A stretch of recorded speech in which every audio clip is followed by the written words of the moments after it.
Alerte info extrêmement importante en ce lundi 23 mars. Donald Trump parle de mettre fin à la guerre dans les 5 jours, voire plus tôt. Apparemment, des pourparlers ou des négociations ont eu lieu entre les États-Unis et l'Iran. Faites-moi rire. Donald Trump arrive à négocier avec un soi-disant gouvernement qui l'a complètement détruit. D'accord? C'est-à-dire que Donald Trump est venu nous expliquer pendant des jours qu'il a tué tous les responsables iraniens, qu'il n'y en a plus un qui est vivant, que militairement ils ont plus rien, ils ont plus d'armes. Les mecs, ils ont défoncé Israël pendant 3 jours comme jamais. Ils ont menacé de démonter tout le Moyen-Orient et toutes les usines de dessalement, qu'aurait plongé complètement le Moyen-Orient dans le noir total et sans eau potable. Et le lendemain de ces annonces de l'Iran, Donald Trump nous explique que, en gros, son ultimatum, il le met de côté, il ne s'en sert plus. Il a dit qu'ok, on repousse de 5 jours. Et puis, il vous explique que peut-être dans 5 jours, il y aura plus de guerre.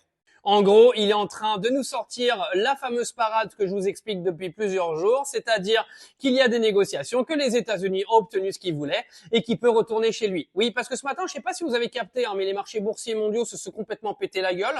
Le prix du baril était remonté encore une fois et est redescendu comme par hasard après les annonces de Donald Trump. Les États-Unis ont la queue entre les jambes, vont devoir prendre leur porte-avions et repartir avec Fissa. Parce que l'Iran ne rigole pas. Donald Trump vous fera croire que les États-Unis ont gagné la guerre. Ils ont absolument rien gagné. Je vous dis que là-dedans, ils se sont ridiculisés total. Mais les Américains sont pas fous. Ils vont vite le capter.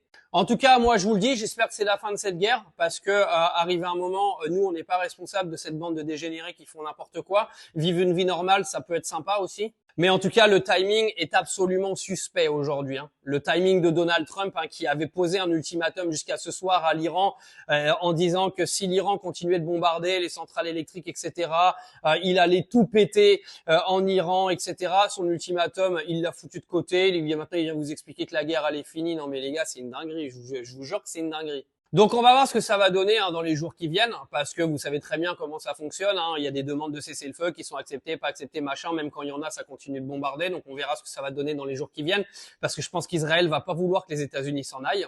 Donc ça ne m'étonnerait pas qu'Israël commandite quelques attaques sur les pays du Moyen-Orient comme les Émirats ou le Qatar, en faisant croire que c'est l'Iran, juste pour bien foutre le bordel bien comme il faut, parce que vous savez qu'Israël est le spécialiste de foutre le bordel au Moyen-Orient. Mais en tout cas, je suis pas fan moi du régime des Mollahs, absolument pas. Je l'ai déjà dit, ce qu'ils font c'est n'importe quoi, c'est un scandale international, etc. Par contre, un grand bravo à l'Iran quand même, un gros bravo à l'Iran, parce que tout le monde les annonçait comme une sorte de pays de sous-merde qui allait jamais pouvoir se défendre face aux grands pays de l'Amérique. Les États-Unis se sont fait humilier. Moi, je vous le dis clair et net. Si là, à la fin de la semaine, les États-Unis annoncent que la guerre elle est finie et que leur porte-avions il s'en va, les gars, c'est humiliation totale pour les Américains. L'Iran aura humilié les États-Unis et croyez-moi que les Américains ne reviendront pas avec leur bateau de sitôt.